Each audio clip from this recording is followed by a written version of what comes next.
Pengukuran kualitas pendidikan, ruang lingkup materi dan kompetensi yang dituangkan dalam kriteria tentang kompetensi tamatan, kompetensi bahan kajian, kompetensi mata pelajaran, dan silabus pembelajaran yang harus dipenuhi oleh peserta didik pada jenis dan jenjang pendidikan tertentu. Standar isi mencakup lingkup sebagai berikut. 1. Kerangka dasar dan struktur kurikulum. Kerangka dasar dan struktur kurikulum memuat A. Kerangka dasar kurikulum untuk jenis pendidikan umum, kejuruan, dan khusus pada jenjang pendidikan dasar dan menengah terdiri atas B. Kelompok mata pelajaran agama dan akhlak mulia. Kelompok mata pelajaran kewarganegaraan dan kepribadian, kelompok mata pelajaran ilmu pengetahuan dan teknologi, kelompok mata pelajaran estetika, kelompok mata pelajaran jasmani, olahraga, dan kesehatan. 2. Beban belajar dan belajar meliputi A. Beban belajar untuk SD, MI, SDLB, SMP, MTS, SMPLB, SMA, MA, SMLB, SMK, MAK, atau bentuk lain yang sederajat menggunakan jam pembelajaran setiap minggu setiap semester. Dengan sistem tatap muka, penugasan struktur dan kegiatan mandiri tidak terstruktur sesuai kebutuhan dan ciri khas masing-masing. B. MI atau MTS atau MA atau bentuk lain yang sederajat dapat menambahkan beban belajar sebagaimana dimaksud pada ayat 1 untuk kelompok mata pelajaran agama dan akhlak mulia, serta kelompok mata pelajaran kewarganegaraan dan kepribadian sesuai dengan kebutuhan dan ciri khasnya.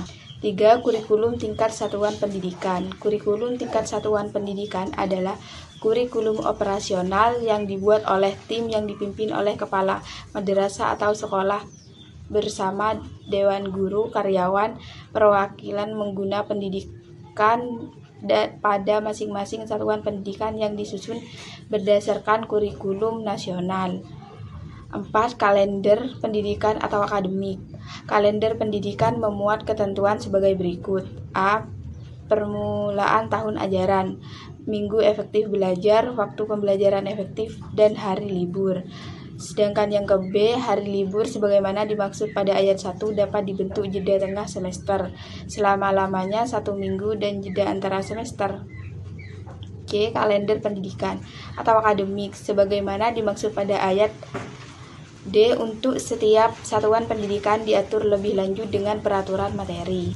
Setiap satuan pendidikan harus memiliki pedoman yang mengatur tentang 1. Kurikulum tingkat satuan pendidikan dan silabus. Yang kedua, kalender pendidikan atau akademik yang menunjukkan seluruh kategori aktivitas satuan pendidikan selama 1 tahun dan dirinci secara semesteran, bulanan, dan mingguan.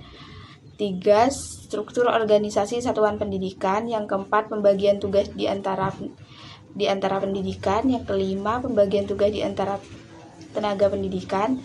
Yang keenam, peraturan akademik. Penilaian kualitas pendidikan. Standar penilaian pendidikan adalah standar nasional pendidikan yang berkaitan dengan mekanisme, prosedur, instrumen penilaian hasil belajar peserta didik.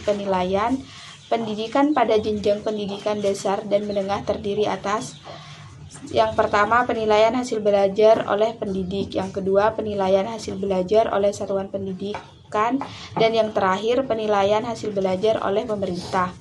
Sedangkan penilaian pendidikan pada jenjang pendidikan tinggi terdiri atas: yang pertama, penilaian hasil belajar oleh pendidik.